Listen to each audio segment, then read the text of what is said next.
এই mini test 1 যদি আপনারা খেয়াল করেন তাহলে সেখানে দেখবেন আপনারা নাউনের ব্যবহার রয়েছে, প্রনাউনের ব্যবহার রয়েছে, সাবজেক্ট ভার্ব এগ্রিমেন্টের ব্যবহার রয়েছে, তারপর হচ্ছে ইমপেরেটিভ কোয়েশ্চেনের ব্যবহার রয়েছে, তারপরে হচ্ছে অ্যাফার্মেটিভ এগ্রিমেন্ট, নেগেটিভ এগ্রিমেন্টের ব্যবহার রয়েছে, তারপরে হচ্ছে সিকোয়েন্স অফ টেন্সের ব্যবহার রয়েছে।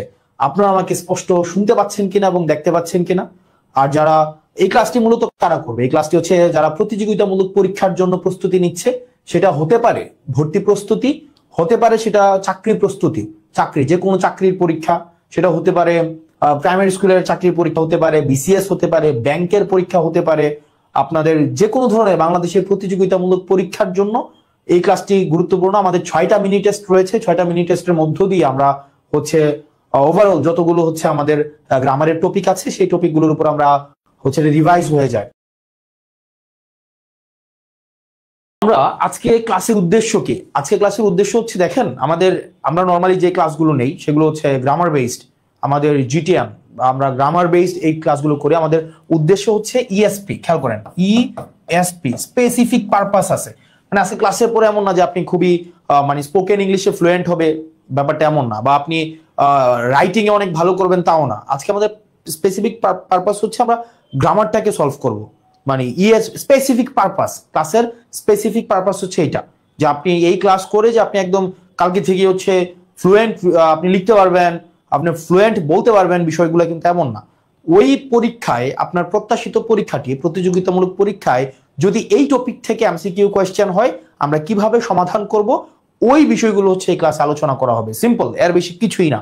আপনি যদি প্রত্যাশা করেন একটা ক্লাস করে হচ্ছে আপনি একদম সঠিক উচ্চারণে আপনি ইংরেজি বলতে পারবেন, অথবা আপনি ফ্লুয়েন্ট লিখতে পারবেন, অথবা একদম আজকের পর থেকে একদম ফ্লুয়েন্ট কথা বলতে পারবেন, এটা কিন্তু আমাদের ক্লাসের পারপাস না। ক্লাসের পারপাস হচ্ছে আমার এই যে পরীক্ষায় যদি এই টপিকগুলো থেকে প্রশ্ন আসে, তখন যাতে করে আমরা হচ্ছে ওই এমসিকিউ প্রশ্নগুলো সলভ করতে পারি। আমরা শুরু করে দিই। আপনি যদি টোফেলের মিনি টেস্ট 1 এর আপনি প্রথম প্রশ্নটা দেখেন, এখানে প্রশ্নের প্যাটার্নটা একটু খেয়াল করেন। প্রশ্নের প্যাটার্নটা হচ্ছে এই টাইপের প্রশ্ন হয়। আপনি যখন পরীক্ষা দিতে যাবেন দেখবেন প্রশ্নের প্যাটার্নগুলো এই টাইপের হয়। মানে নর্মালি এমসিকিউতে যেটা হয় যে আমরা option A, B, C, D আলাদা আলাদা থাকে, কিন্তু এমসিকিউর প্রশ্নের প্যাটার্নটা হচ্ছে এই টাইপের হয়। অর্থাৎ আপনি দেখবেন একটা ওয়ার্ডের নিচে আন্ডারলাইন করা থাকে, তারপরে এ দেওয়া, পরবর্তী দেখেন আরেকটা ফ্রেজের নিচে আন্ডারলাইন করা, তারপরে বি দেওয়া, তারপর দেখেন বিকজ এর নিচে আন্ডারলাইন করা, তারপর দেখেন সি দেওয়া, তারপর দেখেন আর রেয়ারলি দ্য ওয়ান্স আন্ডারলাইন করা, তারপর দেখেন এটা নিচে ডি দেওয়া আছে, তাই না? এইখানে প্রশ্নটা আসলে আপনার কাছে কি জানতে চাইছে? মানে প্রশ্নটা এই ক্ষেত্রে আপনার কাছে ব্যাংকে যারা পরীক্ষা দেন, বা চিটাগং ইউনিভার্সিটিতে যারা পরীক্ষা দেন, জাহাঙ্গীরনগর ইউনিভার্সিটিতে যারা পরীক্ষা দিয়েছেন ইতিমধ্যে, রাজশাহী ইউনিভার্সিটিতে যারা পরীক্ষা দিয়েছেন, এই প্রশ্নগুলো হচ্ছে পিন পয়েন্ট ইরোর। অর্থাৎ এখানে 4টা অংশ আছে টোটাল, এ বি সি ডি। এই 4টার মধ্যে যে কোনো একটা অংশ ভুল, আপনাকে এক্ষেত্রে ভুলটাকে খুঁজে বের করতে হবে। এই যে 4টা অপশন আছে এখানে, এ, বি, সি এবং ডি, এই 4টার মধ্যে যে কোনো একটা অংশ এই সেন্টেন্স কনস্ট্রাকশনের ক্ষেত্রে ভুল হয়েছে, এই ভুলটাকে আপনাকে খুঁজে বের করতে হবে। এটা হচ্ছে আপনার টাস্ক। আপনার এই যে 50টা প্রশ্ন, এই 50টা প্রশ্ন হচ্ছে এই টাইপের, এই যে 50টা প্রশ্ন হচ্ছে এই টাইপের, এ বি সি ডি, অর্থাৎ এই 50টা প্রশ্নের প্যাটার্নটা সেম। তাহলে চলেন আমরা কোয়েশ্চেন নাম্বার 1 এ যাই। কোয়েশ্চেন নাম্বার 1 এ আপনার দেখেন এক্ষেত্রে 4টার মধ্যে ভুল অংশ কোনটা আপনাকে সেটা খুঁজে বের করতে বলা হয়েছে। 4টার মধ্যে ভুল অংশ কোনটা? ওকে, তাহলে চলেন আমরা দেখি। 1 নম্বর প্রশ্নটা হচ্ছে, buying clothes are often a very time consuming practice because those clothes that a person likes are rarely the ones that fit him or her. তাইলে বলেন এখানে 4টার মধ্যে আপনার হচ্ছে ভুল অংশ কোনটা? 4টার মধ্যে ভুল অংশ খেয়াল করে দেখেন। আমরা সাবজেক্ট ভার্ব এগ্রিমেন্টে, আপনার মনে আছে কিনা দেখেন, আমি আপনাদের সময় নষ্ট করব না। আমরা সাবজেক্ট ভার্ব এগ্রিমেন্টে মনে আছে আমরা শিখছিলাম সাবজেক্ট যদি আপনার জিরান্ড হয়, দেখেন সাবজেক্ট যদি জিরান্ড হয়, অথবা সাবজেক্ট যদি আপনার ইনফিনিটিভ হয়, অথবা সাবজেক্ট যদি কোনো ক্লজ যদি সাবজেক্ট হিসেবে কাজ করে, পরবর্তীতে যে ভার্বটা হবে সেই ভার্বটা হবে সিঙ্গুলার। আপনাদের মনে আছে আমরা শিখছিলাম যদি সাবজেক্ট জিরান্ড হইতে পারে, সাবজেক্ট যদি ইনফিনিটিভ হয়, অথবা সাবজেক্ট যদি আপনার কোনো একটা ক্লজ সে নিজে সাবজেক্ট হিসেবে কাজ করে, তখন পরবর্তী যে ভার্বটা আসবে সে ভার্বটা আসবে কি আপনার সিঙ্গুলার। যেমন আমরা বলি না, যেমন আমরা বলি যে রাইটিং এসে, দেখেন রাইটিং, যেমন রাইটিং, ওকে যেমন আমরা একদম কমন একটা এক্সাম্পল নিই, যেমন স্মোকিং সিগারেট। দেখেন স্মোকিং সিগারেট যদি বলে, আপনি কি বলবেন স্মোকিং সিগারেট ইজ ডেঞ্জারাস বলবেন নাকি আর ডেঞ্জারাস বলবেন বলেন তো? আপনি বলবেন স্মোকিং সিগারেট ইজ ডেঞ্জারাস বলবেন, তাই না? আপনি স্মোকিং সিগারেট ইজ ডেঞ্জারাস। ঠিক একইভাবে দেখেন এই যে বাইং ক্লথস, এই যে বাইং ক্লথস এটা হচ্ছে সাবজেক্ট। তার মানে আমরা জানি জিরান্ড যদি সাবজেক্ট হিসেবে কাজ করে পরবর্তীতে যে ভার্বটা আসবে সেই ভার্বটা হবে সিঙ্গুলার, অর্থাৎ আর না হয়ে এখানে কি হওয়ার কথা ছিল, ইজ হওয়ার কথা ছিল। অর্থাৎ buying clothes is often a very time consuming practice, often very time consuming practice, right? তো তার মানে হচ্ছে এখানে দেখেন, তার মানে আমাদের ভুল অংশ কোনটা? আমাদের এই প্রশ্নের ভুল অংশ হচ্ছে এ নাম্বারটা। এ নাম্বারটা হচ্ছে কি ভুল, রাইট? আপনাকে কিন্তু চারটার মধ্যে কোনটা সঠিক সেটা কিন্তু খুঁজে বের করতে বলে নাই, আপনাকে বলছে কি চারটা অপশনের মধ্যে কোনটা ভুল সেটাকে খুঁজে বের করতে বলা হয়েছে। তার মানে চারটা অপশনের মধ্যে আমার এই নাম্বারটা ভুল। এখানে যদি আর না থেকে ইজ থাকতো তাইলে এটা সঠিক হতো, রাইট? তাইলে কেন এটা হইতো? কারণ আমরা জানি এখানে জিরান্ড হিসাবে যেহেতু ব্যবহার করা হয়েছে, আমরা জানি সাবজেক্ট যদি জিরান্ড হয় তখন ভার্বটা হবে কি সিঙ্গুলার। তার মানে কি এখানে আর না হয়ে কি হওয়ার কথা ছিল, ইজ হয়েছে। আপনারা বুঝছেন কিনা বলেন তো? এটাকে আমি পুনরাবৃত্তি করব, বুঝেছেন? মানে এটা কি আমরা পুনরাবৃত্তি করব নাকি বুঝেছেন? আমাকে একটু বলবেন, এটা কি আপনারা পুনরাবৃত্তি করেছেন? মানে এটা বুঝছেন কিনা এই প্রশ্নের উত্তরটা? বুঝছেন? ইয়েস, ফাইন, ওকে। এরপর আসেন 2 নম্বর প্রশ্নটাতে যাই আমরা। Because they had spent too many time considering the new contract, the students lost the opportunity to lease the apartment. তার মানে এখানে চারটা অপশন আছে, হয় বিকজ এটা ভুল, না হয় টু মেনি এই অংশটা ভুল, না হয় কনসিডারিং এই অংশটা ভুল, না হয় lost the opportunity to lease এই অংশটা ভুল। অর্থাৎ এই চারটার মধ্যে যে কোনো একটা অংশ ভুল। তাহলে চলেন আমরা দেখি। আমরা কাউন্টেবল নাউন আনকাউন্টেবল নাউন পড়ছিলাম, রাইট? কাউন্টেবল নাউন একটা অংশ, আর আনকাউন্টেবল নাউনে আমরা কি পড়ছিলাম আমরা মনে আছে? কিছু কিছু নাউন আছে যে নাউনগুলো হচ্ছে আনকাউন্টেবল নাউন। যে নাউনগুলা যেমন আমরা কি বলতে পারি, আমরা টাইম হচ্ছে আনকাউন্টেবল নাউন, তারপর হচ্ছে ওয়াটার হচ্ছে আনকাউন্টেবল নাউন, তারপর হচ্ছে মানি হচ্ছে আনকাউন্টেবল নাউন। এগুলো হচ্ছে কি আনকাউন্টেবল নাউন। আপনি যখন নাউনে আমরা ক্লাসটা নিছিলাম আমরা তখন বলছিলাম এই নাউনগুলো হচ্ছে আনকাউন্টেবল নাউন, এগুলোকে গুণা যায় না এবং এগুলোর কিছু ক্যারেক্টারিস্টিক্স আছে। এগুলোর ক্যারেক্টারিস্টিক্স কি দেখেন, এই আনকাউন্টেবল নাউনের সামনে খেয়াল করেন, এই আনকাউন্টেবল নাউনের সামনে আপনি এ বসাইতে পারবেন না। খেয়াল করেন, এই আনকাউন্টেবল নাউনের সামনে আপনি এ বসাইতে পারবেন না, আপনি ওয়ান বসাইতে পারবেন না, আপনি টু বসাইতে পারবেন না, আপনি মেনি বসাইতে পারবেন না। কি বসাইতে পারবেন না? মেনি বসাইতে পারবেন না। আনকাউন্টেবল নাউনের সামনে আপনি এ, ওয়ান, টু, মেনি এই শব্দগুলো, এই ডিটারমাইনার গুলো আপনি বসাইতে পারবেন না। এগুলো বসাইতে হইলে আপনাকে কাউন্টেবলের সামনে বসাইতে হবে। যেমন আপনি মেনি বুকস বলতে পারবেন কিন্তু মেনি টাইম বলা যাবে না, আপনাকে কি বলতে হবে? Much time. এই যে এখানে মেনি টাইম বলছে না, দেখেন টাইম হচ্ছে আনকাউন্টেবল, সুতরাং এখানে মেনি না হয়ে কি হওয়ার কথা ছিল? মাচ হওয়ার কথা ছিল। অর্থাৎ সেন্টেন্সটা হওয়া উচিত ছিল because they had spent too much time considering the new contract. তার মানে এখানে হবে কি টু মাচ টাইম। তার মানে ভুল অংশটা কোনটা? ভুল অংশটা হচ্ছে কি মাচ, মানে এখানে মেনি না হয়ে এখানে মাচ হওয়ার কথা। আপনি যখন কাউন্টেবল আনকাউন্টেবল নাউনে পড়ছি আমরা ওখানে ডিটারমিনারের ব্যবহার করছিলাম। আমরা যদি একটু শর্টে বলি ডিটারমিনারের ব্যবহার আমরা যদি এইভাবে আমরা শিখছিলাম, এই যে এইভাবে, আপনাদের মনে আছে কিনা দেখেন, আমরা এইভাবে পড়ছিলাম যে আনকাউন্টেবল নাউন আরেকটা হচ্ছে কাউন্টেবল নাউন। খেয়াল করেন আমরা কাউন্টেবল নাউনে বসাই, আনকাউন্টেবল নাউনে বসাই মাচ, মাচ, আর কাউন্টেবল নাউনে বসাই মেনি, কাউন্টেবল নাউনে বসাই মেনি। আনকাউন্টেবল নাউনে বসাই আমরা হচ্ছে আপনার লিটল, আমরা বসাই লিটল, আর কাউন্টেবল নাউনে বসাই ফিউ, ফিউ, এ ফিউ বসাই আমরা, এ ফিউ বসাই, আর এই ক্ষেত্রে কি বসাই আমরা? এ লিটল বসাই। আপনাদের মনে আছে কিনা দেখেন, আমরা আনকাউন্টেবল আমরা বসাইতে পারি, যেমন আমরা আনকাউন্টেবলে কি বসাইতে পারি? আমরা হচ্ছে দা বসাইতে পারি, এটা কোনো ইস্যু না। আমরা হচ্ছে সাম বসাইতে পারি, সাম বসাইতে পারি। কিন্তু কাউন্টেবলের ক্ষেত্রে যখন আপনি আসবেন, আপনি কাউন্টেবলের ক্ষেত্রে আমরা এ বসাইতে পারি, ওয়ান বসাইতে পারি, অথবা টু বসাইতে পারি, অথবা এন বসাইতে পারি। এই জিনিসগুলো আমরা বসাইতে পারি। অর্থাৎ কাউন্টেবল ডিটারমাইনার, আনকাউন্টেবল ডিটারমাইনার এগুলো আমরা পড়ছিলাম। এই জায়গা থেকে এই প্রশ্নটা আসছে।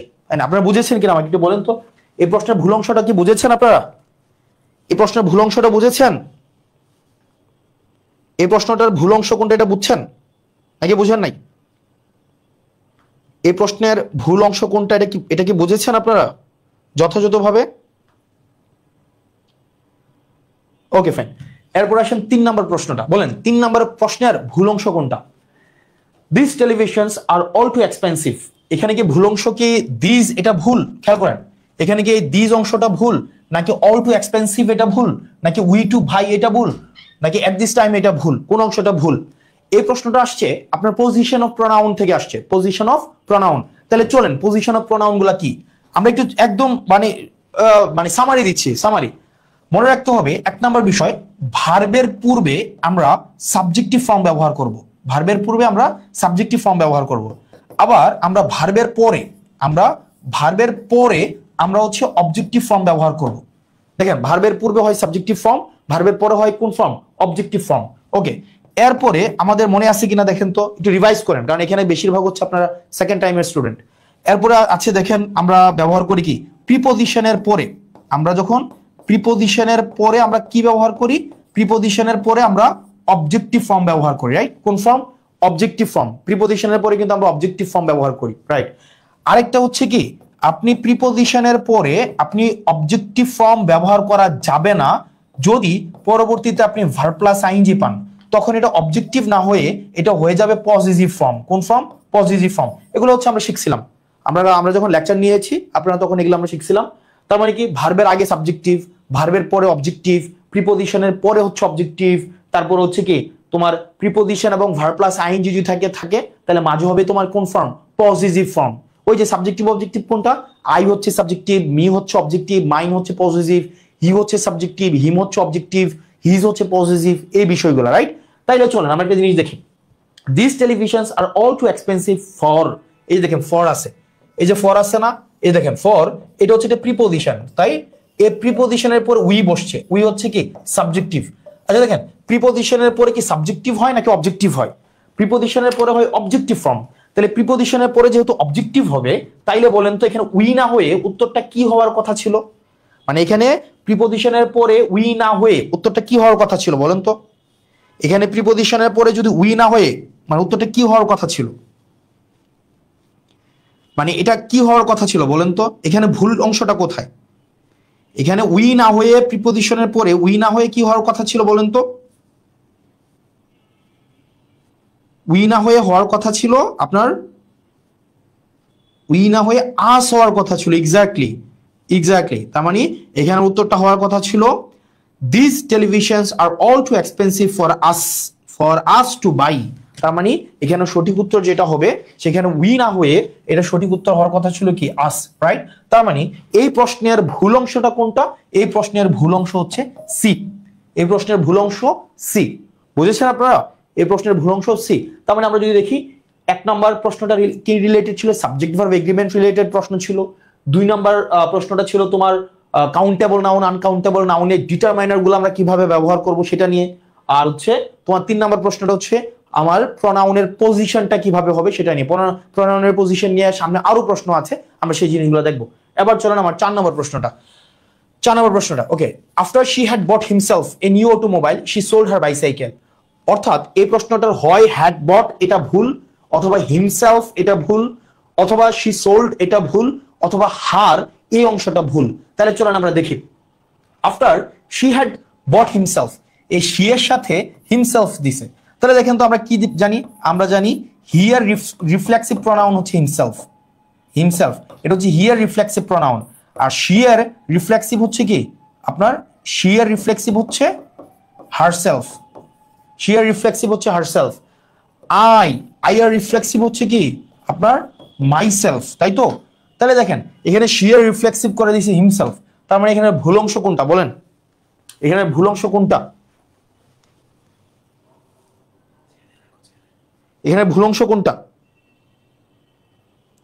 তার মানে এখানে after she had bought himself না হয়ে এটা হবে কি after she had bought herself.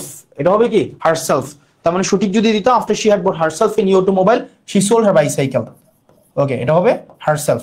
তার মানে এই প্রশ্নের উত্তর হচ্ছে বি নাম্বারটা, অর্থাৎ বি নাম্বারটা হিমসেলফ না হয়ে বি নাম্বারটা হারসেলফ হওয়ার কথা ছিল। চলেন 5 নম্বর প্রশ্নটা আমরা দেখি। 5 নম্বর প্রশ্নটা কি বলছে এখানে?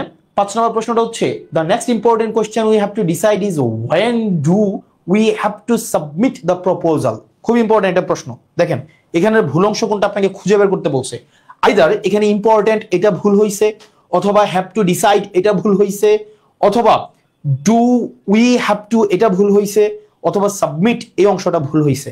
এবার আসেন আপনার প্রশ্ন হচ্ছে কোয়েশ্চেন, মানে আমরা যে প্রশ্ন করি না, আমরা তো অনেক ধরনের প্রশ্ন করি, চলেন কোয়েশ্চেন, এই কোয়েশ্চেন হচ্ছে টোটাল 3 ধরনের হয়।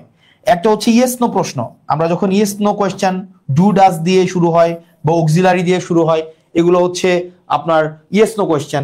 কিছু কিছু কোয়েশ্চেন আছে এগুলো ইনফরমেটিভ প্রশ্ন, ইনফরমেটিভ যেগুলো দিয়ে ইনফরমেশন জানা যায়, রাইট? ইনফরমেটিভ প্রশ্ন, যেমন আমরা হোয়াই দিয়ে ইনফরমেশন জানি, হোয়াট দিয়ে ইনফরমেশন জানি, আবার হচ্ছে কিছু কিছু হাউ দিয়ে ইনফরমেশন জানি, তারপরে হচ্ছে হোয়ার দিয়ে ইনফরমেশন জানি, এগুলো হচ্ছে ইনফরমেটিভ কোয়েশ্চেন। কিছু কিছু কোয়েশ্চেন আছে এগুলো হচ্ছে এগুলোকে বলা হয় ইম্বার্টেড কোয়েশ্চেন, এগুলোকে বলা হয় ইম্বার্টেড কোয়েশ্চেন। ইম্বার্টেড কোয়েশ্চেনের স্ট্রাকচারটা একটু খেয়াল করেন, এগুলো ভর্তি পরীক্ষায় প্রায় সময় আসে। ইম্বার্টেড কোয়েশ্চেন থেকে প্রায় সময় আপনি দেখেন ভর্তি পরীক্ষায় ইম্বার্টেড কোয়েশ্চেন থেকে প্রশ্ন আসে। ইম্বার্টেড কোয়েশ্চেন কি? ইম্বার্টেড কোয়েশ্চেন হচ্ছে, যেমন খেয়াল করেন শুরুতে একটা অ্যাসারেটিভ সেন্টেন্স থাকতে পারে, মানে অ্যাফার্মেটিভ সেন্টেন্স আর কি। ধরেন এটা অ্যাফার্মেটিভ হইতে পারে, নেগেটিভ হইতে পারে, এই কারণে আমি অ্যাসারেটিভ লিখলাম। শুরুতে একটা অ্যাসারেটিভ সেন্টেন্স থাকবে, শুরুতে একটা অ্যাসারেটিভ সেন্টেন্স। আচ্ছা নরমালি আমি দেখি, নরমালি আমাদের কোশ্চেনের স্ট্রাকচার কি?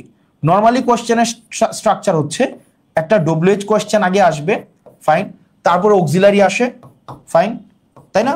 অক্সিলারি আসে, তারপরে একটা সাবজেক্ট আসে, তারপর হচ্ছে আমাদের একটা মেইন ভার্ব আসে, তারপরে ডট ডট কমপ্লিমেন্ট থেকে তারপরে হচ্ছে একটা প্রশ্নবোধক হয়। এটাই তো নর্মাল সেন্টেন্সের স্ট্রাকচার, এটাই, তাই না? মানে নর্মাল যখন আমরা কোশ্চেন করি, আমাদের স্ট্রাকচারটা এটাই হয়, রাইট? এটা হচ্ছে নর্মাল কোশ্চেনের স্ট্রাকচার। ইয়েস, এটা হচ্ছে নর্মাল কোশ্চেনের স্ট্রাকচার। যেমন আমরা একটা এক্সাম্পল যদি নেই, আমরা একটা এক্সাম্পল নিতে পারি কি?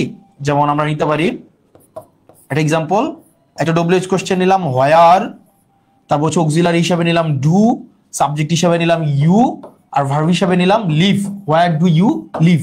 এটা হচ্ছে নর্মাল কোশ্চেন প্যাটার্ন। এবার আসেন মাঝে মাঝে কি হয় জানেন, এই কোশ্চেনের পূর্বে আমাদের মাঝে মাঝে এমন হয় যে আপনার ইয়া চলে আসে, যেমন এরকম হয় একটা অ্যাসারেটিভ সেন্টেন্স আসে, এটা অ্যাসারেটিভ সেন্টেন্স আসে, আসার পরে তারপর হচ্ছে আপনার ডব্লিউএইচ কোশ্চেন আসে, ডব্লিউএইচ কোশ্চেন আসে। ডব্লিউএইচ কোশ্চেনের পরে যদি এমন হয় একটা ডব্লিউএইচ কোশ্চেনের পূর্বে একটা অ্যাসারেটিভ সেন্টেন্স আসে, এটা অ্যাফার্মেটিভও হইতে পারে বা এটা একটা নেগেটিভও হইতে পারে, তখন ডব্লিউএইচ কোশ্চেনের পরে যেটা হইতো কি, একটা অক্সিলারি আসতো, ও অক্সিলারিটা আসবে না, তখন চলে আসবে সাবজেক্ট, সাবজেক্টের পরে আসবে ভার্ব। এই ভার্বের পরে খেয়াল করেন, আপনি প্রথম টাইপের কোশ্চেনে সবসময় কিন্তু আপনি প্রশ্নবোধক দিছেন, কিন্তু এইখানে আপনি প্রশ্নবোধক দিবেন, এখানে আপনার প্রশ্নবোধকও দিতে পারেন অথবা ফুল স্টপও দিতে হইতে পারে, যে কোনো দুইটা হইতে পারে। এটা কিসের উপরে নির্ভর করবে? এই অংশটা নির্ভর করবে আপনার এই যে এই সেন্টেন্সটার উপরে। এটা যদি অ্যাসারেটিভ সেন্টেন্স হয় তাইলে হবে ফুল স্টপ, আর এটা যদি ইন্টারোগেটিভ সেন্টেন্স হয়, এই অংশটা যদি একটা ইন্টারোগেটিভ হয় তাইলে এটা হবে প্রশ্নবোধক। আমি ব্যাখ্যা করতেছি, যেমন আমি এটা খেয়াল করি, যেমন আমি একটা এক্সাম্পল লিখলাম, এক্সাম্পলটা হচ্ছে এরকম, যেমন আমি লিখলাম আই নো, ফাইন, এটা হচ্ছে একটা সেন্টেন্স। এরপরে আমি হুবহু এই অংশটা লিখি, I know where do you live, I know where do you live, অর্থাৎ এই অংশটা এই জায়গায় লিখছি। আমি একদম ভেঙে ভেঙে বলতেছি, কারণ অনেকে আছে হয়তো পড়েন নাই। তাহলে একটা জিনিস খেয়াল করেন তো, আই নো একটা অ্যাসারেটিভ সেন্টেন্স আসছে, অ্যাসারেটিভ সেন্টেন্সের পরে দেখেন একটা ডব্লিউএইচ কোশ্চেন আসছে, তখন কিন্তু এটা ডব্লিউএইচ কোশ্চেন নাই, তখন এটা কানেক্টরস হয়ে যায়। হওয়ার পরে তাইলে আপনার কি দেওয়া যাবে না, ডব্লিউএইচ কোশ্চেনের পর অক্সিলারি আর দেওয়া যাবে না, তখন দিতে হবে কি আপনার সরাসরি সাবজেক্ট। তার মানে এই অংশটা বাদ, এই অংশটা বাদ। তাহলে I know where you live. এবার দেখেন এখানে কি আপনি প্রশ্নবোধক দিবেন? এখানে প্রশ্নবোধক দিবেন কি দিবেন না এটা নির্ভর করবে এই অংশটার উপরে। আই নো এটা কোন ধরনের সেন্টেন্স? এটা হচ্ছে অ্যাসারেটিভ সেন্টেন্স। আমরা জানি কি অ্যাসারেটিভ সেন্টেন্সের পরে কি হয় না, আপনার প্রশ্নবোধক হয় না। তাইলে আমরা এক্ষেত্রে কি দিব? আমরা ফুল স্টপ দিব, অর্থাৎ I know where you live, I know where you live. কিন্তু এক্ষেত্রে আমি কখন প্রশ্নবোধক দিতে পারতাম? আমি দিতে পারতাম যদি সেন্টেন্সটা এমন হইতো ডু ইউ নো, যদি এমন হইতো ডু ইউ নো, তার মানে এটা একটা ইন্টারোগেটিভ সেন্টেন্স, এক্ষেত্রে হইতো প্রশ্নবোধক, আর এই অংশটা সেম থাকতো হোয়ার ইউ লিভ। ঠিক একইভাবে দেখেন এই প্রশ্নটা কি হয়েছে, the next important question we have to decide is when. এই দেখেন এখানে ওয়েন আসছে, এখানে কি আসছে ওয়েন, সেন্টেন্সের মাঝখানে ওয়েন আসছে। এই ওয়েন কিন্তু ডব্লিউএইচ কোয়েশ্চেন না, এটা হচ্ছে একটা কনজাংশন, এটা ইনভার্টেড কোয়েশ্চেন। তাহলে আমরা জানি কি এটা যেহেতু একটা অ্যাসারেটিভ সেন্টেন্স, এরপর একটা ইনভার্টেড কোয়েশ্চেন ডব্লিউএইচ আসছে, তাহলে এটা যেহেতু ডব্লিউএইচ আসছে তাহলে ডব্লিউএইচ এর পরে আসবে সাবজেক্ট, সাবজেক্টের পরে আসবে ভার্ব, তাই তো। কিন্তু আমরা দেখতে পাইলাম এখানে এই যে সাবজেক্টের পূর্বে এখানে একটা অক্সিলারি চলে আসছে, তার মানে এটা ডু, এটা ভুল হয়েছে। তাহলে হওয়ার কথা ছিল কি, the next important question we have to decide is when we have to submit the proposal। তার মানে ডু এটা ভুল, অর্থাৎ এখানে ভুল অংশটা হচ্ছে সি, সি নাম্বারটা হচ্ছে ভুল। বুঝছেন কিনা বলেন? এটা বুঝছেন নাকি বুঝেন নাই? বুঝছেন? এটা বুঝেছেন? এটা বুঝছেন কেন হইছে এটা? তার মানে the next important question we have to decide is when we have to submit the proposal, when we submit the proposal, fine, okay great. তার মানে আমাদের মাঝে মাঝে কি করা লাগবে, আমাদের সব সময় ডব্লিউএইচ কোশ্চেন না, মাঝে মাঝে এগুলোকে ইনভার্টেড কোশ্চেন বলা হয়, বুঝছো? ওকে, তাহলে চলো আমরা পরবর্তী প্রশ্নটায় যাই। পরবর্তী প্রশ্নে কি আছে দেখি। পরবর্তী প্রশ্ন 6 নাম্বারটা, George has not completed the assignment yet and Maria has not neither. Okay, এটা একটা পুরো একটা টপিক, এই প্রশ্নটা টপিক একটা, আমি টপিকটা পড়াবো 6 নাম্বার প্রশ্নটা। তারপরে হচ্ছে কয় নাম্বার প্রশ্নটা, চলো আমরা একসাথে পড়ি। 6, তারপর হচ্ছে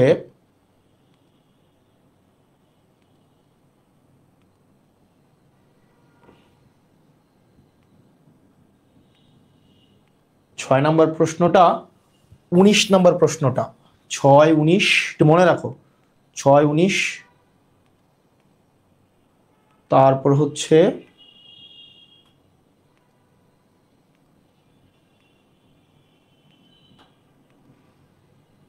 6, 19,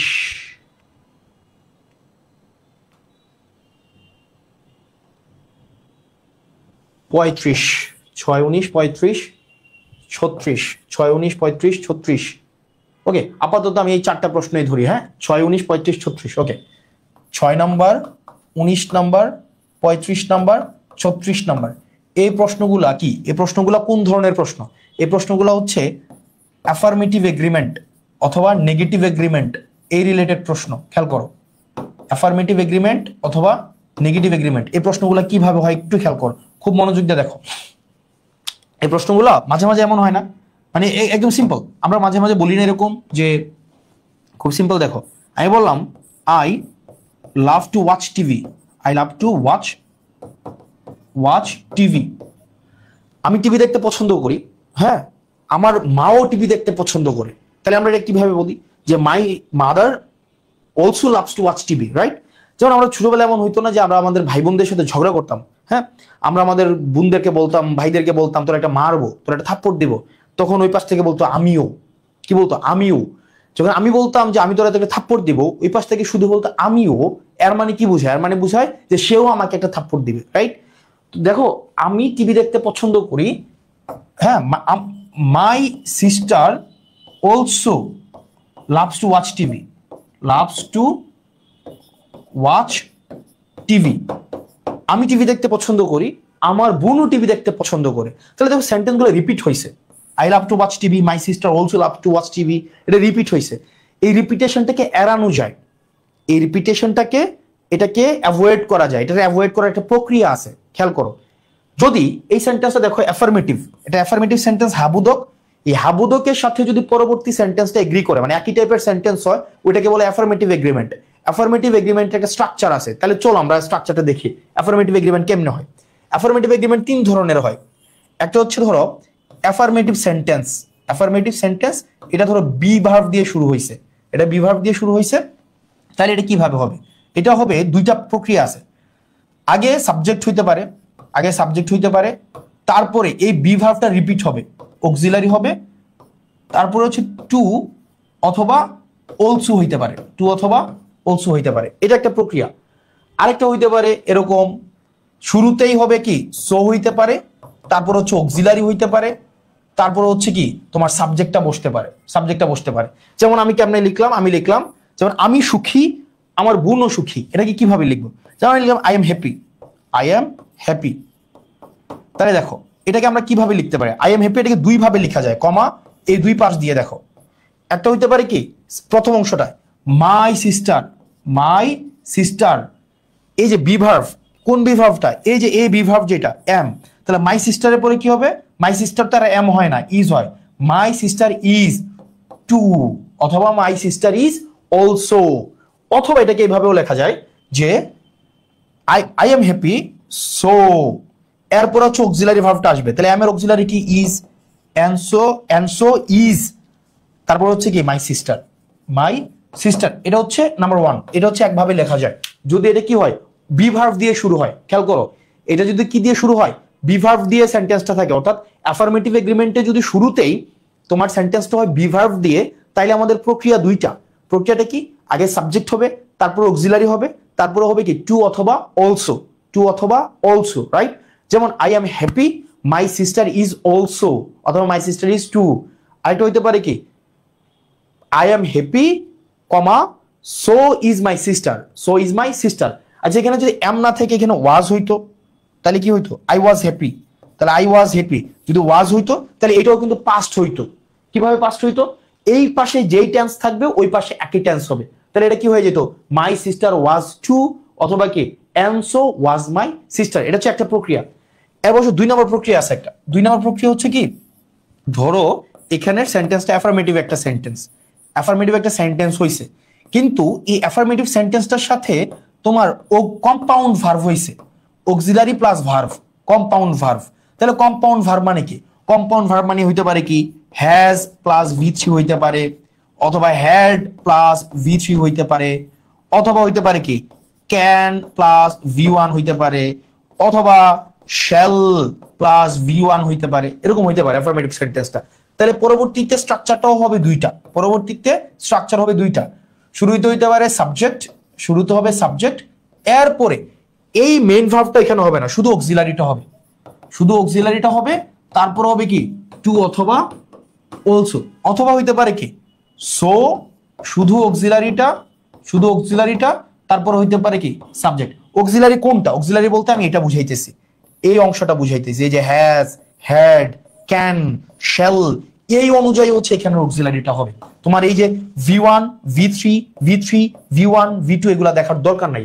যেমন আমি একটা এক্সাম্পল দিই, যেমন আমি বললাম আমি আমার হোমওয়ার্ক কমপ্লিট করছি, ধরো আমি বললাম I had completed my homework, right. যেমন আমি বললাম দেখো I had completed, completed my homework, আমি আমার হোমওয়ার্ক কমপ্লিট করছি, হ্যাঁ। এবার আমি বললাম যে আমার বোনও কমপ্লিট করছে, আমার বোনও কমপ্লিট করছে, তাহলে এটাকে কয় ভাবে লেখা যায়, দুই ভাবে লেখা যায়। একটা হচ্ছে মাই সিজ, মাই সিস্টার, এরপরে কি হবে একটা অক্সিলারি হবে, তাহলে অক্সিলারিটা কোনটা নিব, এই যে হ্যাড, মাই সিস্টার হ্যাড, এরপরে কি টু অথবা also, my sister had too. অথবা এটাকে এভাবেও লেখা যায় so, so had my sister, এভাবে লেখা যায়। অথবা এটা যদি এমন হইতো I can complete my homework, my sister can too, so can my sister. বুঝছো, এটাকে, এটা হচ্ছে দুই নম্বর প্রক্রিয়া। এবার চলো আমরা তিন নম্বর প্রক্রিয়ায় যাই। তিন নম্বর প্রক্রিয়াটা কি, তিন নম্বর প্রক্রিয়াটা যদি এমন হয়, এটা হচ্ছে তিন নম্বর প্রক্রিয়া যে অ্যাফার্মেটিভ একটা সেন্টেন্স আসছে, অ্যাফার্মেটিভ সেন্টেন্সের পরে তোমার হচ্ছে কি মেইন ভার্ব বসছে, মেইন ভার্ব, মেইন ভার্ব, এখানে অক্সিলারিও নাই, বি ভার্বও নাই, মেইন ভার্ব বসছে। তাইলে এটা কিভাবে হবে, তাইলে হবে এটারও দুইটা প্রক্রিয়া। দুইটা প্রক্রিয়া কি, আগে সাবজেক্ট বসবে, তারপরে হচ্ছে কি ডু বসবে, অথবা ডাস বসবে, অথবা ডিড বসবে, বসবে, তারপর হচ্ছে টু অথবা অলসো বসবে। আর এই ক্ষেত্রে কি হবে, যদি সো দিয়ে সেন্টেন্সটা আমরা শুরু করি তাইলে ডু ডাস ডিড, তারপরে কি বসবে সাবজেক্ট বসবে। যেমন I regularly right, I regularly right, regularly right, আমি প্রতিদিন লিখি, ওকে, আমার বোনও প্রতিদিন লিখে, তাহলে এটাকে আমরা কিভাবে লিখতে পারি, অ্যান্ড এই যে মাই sister, and my sister, sister. এবার দেখো এখানে অক্সিলারি আনা যাবে না, এখানে আনতে হবে কি এই যে দেখো রাইট মেইন ভার্ব, তাহলে মেইন ভার্ব থাকলে এটা কোন টেন্সে আছে, এটা প্রেজেন্ট টেন্সে আছে, তাহলে মাই সিস্টারের সাথে কি হবে ডাজ হবে, and my sister does too অথবা অলসো। অথবা আমরা কিভাবে লিখতে পারি, and so does, does my sister, and so does my sister. তাইলে আমরা একটা কাজ করি, আমরা একটা সামারি করি অ্যাফার্মেটিভ এগ্রিমেন্ট। তাহলে অ্যাফার্মেটিভ এগ্রিমেন্টটা চলো আমরা সামারি করি, সামারি। সামারি করলে কি দাঁড়ায় দেখি। অ্যাফার্মেটিভ এগ্রিমেন্টটা যদি আমরা সামারি করি তাহলে দেখো অ্যাফার্মেটিভ এগ্রিমেন্ট, অ্যাফার্মেটিভ এগ্রিমেন্টের আমরা সামারি করলাম। শুরুতেই থাকবে একটা অ্যাফার্মেটিভ সেন্টেন্স, শুরুতেই থাকবে একটা অ্যাফার্মেটিভ সেন্টেন্স। এই অ্যাফার্মেটিভ সেন্টেন্সটা 3 ধরনের হইতে পারে। কয় ধরনের? 3 ধরনের। একটা হইতে পারে শুধুমাত্র বি ভার্ব দিয়ে হইতে পারে, অথবা হইতে পারে কি তোমার অক্সিলারি প্লাস V1 দিয়ে হইতে পারে, অক্সিলারি প্লাস ভি হইতে পারে। আরেকটা হইতে পারে কি, আরেকটা হইতে পারে তোমার কি দিয়ে, আরেকটা হইতে পারে শুধুমাত্র মেইন ভার্ব দিয়ে হইতে পারে, শুধুমাত্র মেইন ভার্ব। তাইলে এই পাঁচটা তাইলে আমার কি হবে দেখি আমরা। এই পাঁচটা হবে তাইলে তোমার যদি বি ভার্ব দিয়ে হয় তাহলে এটার আবার হচ্ছে 2টা। শুরুতে হবে সাবজেক্ট, সাবজেক্টের পরে আসবে অক্সিলারি, অক্সিলারির পরে হবে টু প্লাস অলসো, অথবা হইতে পারে কি সো, সো এর পরে হবে অক্সিলারি, তারপরে হবে কি তোমার সাবজেক্ট। আর এই অংশটা, এই অংশটা যদি হয় তাহলে কি আমরা করবো আমরা, এই অংশটারও পদ্ধতি 2টা। আগে হবে সাবজেক্ট, তারপর হবে অক্সিলারি, তারপর হচ্ছে টু অথবা অলসো। আর এই অক্সিলারিটা কোনটা হবে? অক্সিলারি হবে এই ভার্বের পূর্বের যে অক্সিলারি আছে অক্সিলারি অনুযায়ী হবে। ঠিক আছে, কিভাবে? সো আবার কি অক্সিলারি, অক্সিলারি তারপরে বসবে সাবজেক্ট। আর যদি মেইন ভার্ব দিয়ে হয়, মেইন ভার্ব দিয়ে হইলে 2টা পদ্ধতি। একটা হচ্ছে সাবজেক্ট, তারপর হচ্ছে ডু অথবা ডাজ অথবা ডিড, তারপর হচ্ছে কি টু অথবা অলসো। তারপরে এটা কি হবে? এটা হবে হয় সো দিয়ে শুরু হইলে এই ডু ডাজ ডিড যে কোনো একটা হবে, তারপর হবে তোমার সাবজেক্ট। এটা হচ্ছে কি তোমার অ্যাফার্মেটিভ এগ্রিমেন্ট, রাইট? এটা হচ্ছে তোমার অ্যাফার্মেটিভ এগ্রিমেন্ট। আমরা নেগেটিভ এগ্রিমেন্টে যাই নাই এখনো। আমরা নেগেটিভ এগ্রিমেন্টে যখন যাব তখন হচ্ছে আমরা এটা পড়বো। আমরা তো নেগেটিভ এগ্রিমেন্টে যাই নাই, এটা হচ্ছে আমরা এখনো পর্যন্ত আমরা অ্যাফার্মেটিভ এগ্রিমেন্টের মধ্যে আছি। তাইলে চলো এই প্রশ্নটা আমরা একটু দেখি। চলো আমরা এই প্রশ্নটা দেখি। Catherine is studying law at the university. Catherine কি করতেছে? Is studying law at the university and so does John. এখানে ভুল কোনটা তোমাকে খুঁজে বের করতে বলছে, অ্যান্ড সো ডাজ জন। তাইলে চলো আমরা এই স্ট্রাকচারে দেখি। স্ট্রাকচারে আমরা সো পাইছি, খেয়াল করো, স্ট্রাকচারে আমরা সো পাইছি, তারপর হচ্ছে আমরা একটা অক্সিলারি পাইছি, তারপর আমরা সাবজেক্ট পাইছি, ফাইন। এবার দেখো অক্সিলারিটা কোনটা হবে? অক্সিলারিটা হচ্ছে তোমার এইটার অনুযায়ী অক্সিলারি হবে, রাইট? ইজ স্টাডিং অনুযায়ী অক্সিলারি হবে। তাহলে দেখো এটা কম্পাউন্ড, এটা একটা কম্পাউন্ড ভার্ব, তার মানে এখানে ইজ অনুযায়ী হবে, ইজ। তাহলে এখানে ডাজ না হয়ে কি হওয়ার কথা ছিল বলো? And so. এখানে ডাজ না হয়ে কি হওয়ার কথা ছিল বলো তো? এখানে ডাজ না হয়ে কি হওয়ার কথা ছিল বলো? এখানে ডাজ না হয়ে কি হওয়ার কথা ছিল? কারণ ভার্বটা তো মেইন ভার্ব না, ভার্বটা হবে অক্সিলারি হিসাবে। তাহলে এখানে ডাজ না হয়ে কি হওয়ার কথা ছিল? উত্তর ধরো আমরা ডি নিলাম, সমস্যা নাই, কিন্তু ডি নাম্বারটা ভুল। কিন্তু এখানে কি হওয়ার কথা ছিল? এটা কি হওয়ার কথা ছিল? ডাজ না হয়ে ইয়াস, এটা হওয়ার কথা ছিল কি and so is, and so is John। তার মানে Catherine is studying law at the university and so is John। তার মানে এখানে ইজ যেহেতু হয় নাই, তার মানে এটা হচ্ছে একটা ভুল, এটা হচ্ছে কি ভুল। ওকে, এখানে ইজ হওয়ার কথা ছিল, কারণ এখানে ইজ অনুযায়ী এটা হবে, রাইট? ওকে, এর আগের কোশ্চেনটা দেখি। এর আগের কোশ্চেনটা হচ্ছে তোমার কোন জায়গা থেকে আসছে। এবার আসো, এটা তো বললাম আমরা অ্যাফার্মেটিভ এগ্রিমেন্ট। এবার চলো নেগেটিভ এগ্রিমেন্ট নামে একটা আছে, অর্থাৎ তুমিও করো না প্লাস আরেকজনও করে না। দুইটাই হইতে পারে, যে তুমিও পছন্দ করো না আরেকজনও পছন্দ করে না, তুমিও বাড়ির কাজ কমপ্লিট করো না আরেকজনও বাড়ির কাজ কমপ্লিট করে না, তুমিও খাইতে পছন্দ করো না আরেকজনও খাইতে পছন্দ করে না, তুমিও যাইতে পছন্দ করো না আরেকজনও যাইতে পছন্দ করে না। তার মানে হচ্ছে কি তোমার দুইটাই হইতে পারে।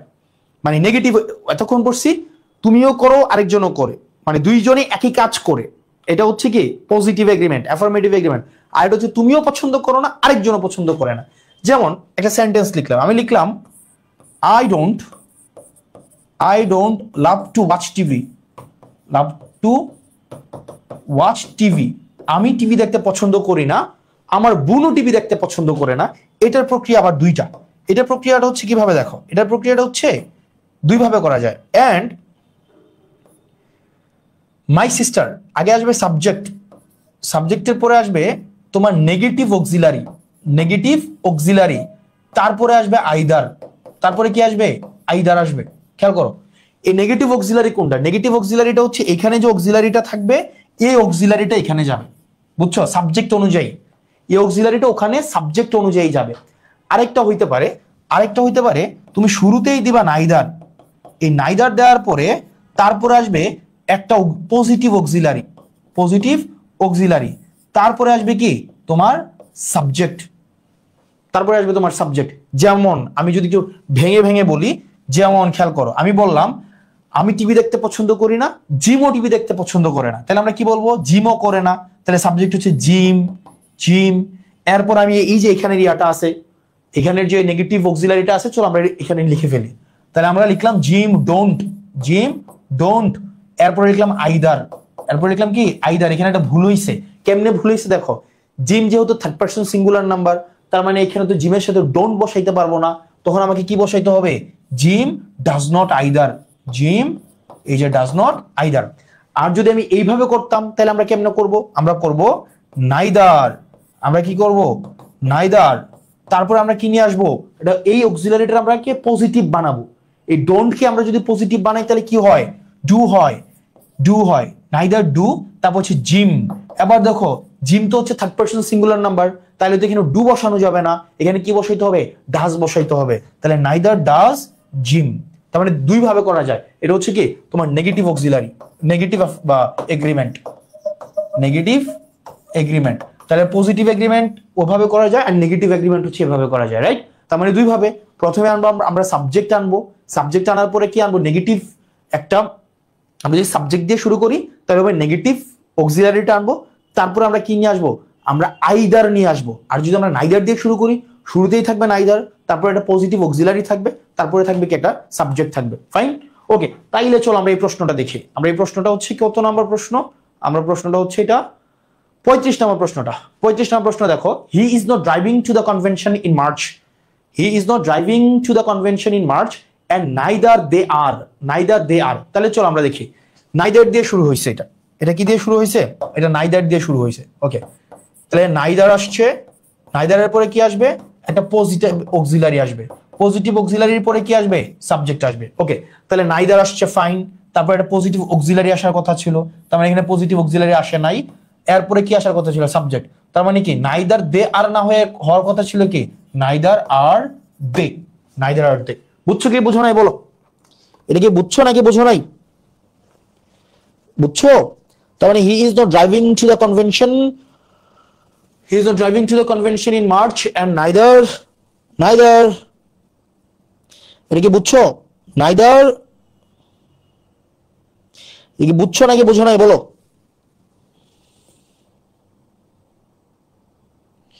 ইয়েস, এটা কি বুঝেছো তোমরা নাকি বুঝো নাই, ইয়েস, নাইদার আর দে। তুমি এগ্রিমেন্ট থেকে চাকরি পরীক্ষা দাও, প্রাইমারি স্কুলে পরীক্ষা দাও, প্রতিযোগিতামূলক পরীক্ষায় যাও, তুমি যেখানেই যাও না কেন, মানে এখানে তুমি প্রশ্ন পাবাই, মানে তুমি যেখানেই যাও না কেন তুমি প্রশ্ন পাবেই, একদম মানে চোখ বন্ধ করে পাবা প্রশ্ন, ওকে। তাহলে চলো আমরা হচ্ছে কোন জায়গায় এসে যে থামছিলাম, আমরা কোন জায়গায়, এই প্রশ্নটাও এগ্রিমেন্টের প্রশ্ন, 19 নম্বর প্রশ্নটা দেখো, Henry objects to our buying this house without the approval of our attorney and John does so.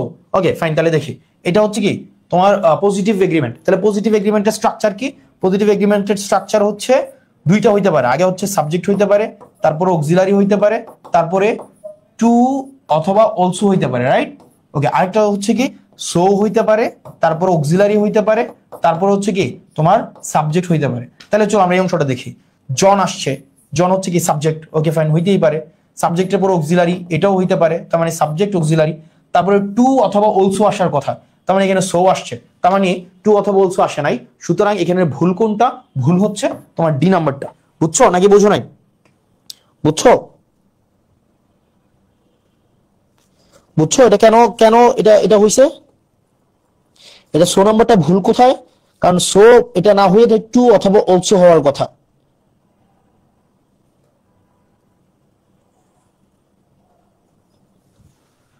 এটা বুঝেছো নাকি বুঝো নাই? যেমন দেখো, আমরা জানি স্ট্রাকচার আগে সাবজেক্ট হয়, তারপর অক্সিলারি হয়, তারপর টু অথবা অলসো হয়, অথবা সো হয়, অক্সিলারি হয়, অথবা সাবজেক্ট হয়। তাহলে এখানে দেখো, জন ডাজ, সো না হয়ে কি হবে? টু অথবা অলসো হবে, রাইট? ওকে, তারপরে চলো, তার মানে আমাদের পজিটিভ এগ্রিমেন্ট, নেগেটিভ এগ্রিমেন্ট ডান।